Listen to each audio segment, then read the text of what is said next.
পৃথিবীর সবচেয়ে শীতলতম প্রান্তে, যেখানে মাইলের পর মাইল শুধু সাদা বরফ, সেখানেই বাস করে প্রকৃতির এক অদ্ভুত সৃষ্টি, পেঙ্গুইন।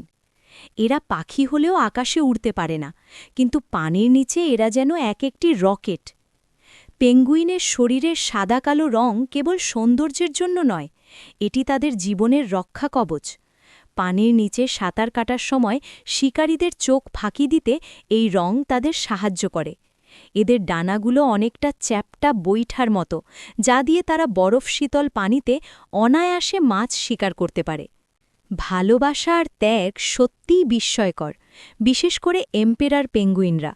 ডিম পাড়ার পর মা পেঙ্গুইন খাবারের খোঁজে সাগরে চলে যায়, আর বাবা পেঙ্গুইন টানা 2 মাস প্রচণ্ড শীতে না খেয়ে পেটের থলিতে ডিম আগলে রাখে। ভাবুন তো, -40°C তারা এভাবেই নতুন জীবনের অপেক্ষা করে। জলবায়ু পরিবর্তনের কারণে আজ এই সুন্দর প্রাণীগুলো হুমকির মুখে।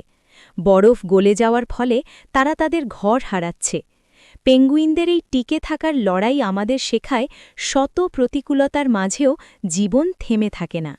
প্রকৃতির এই সুন্দর সৃষ্টিকে রক্ষা করা আমাদের সবার দায়িত্ব।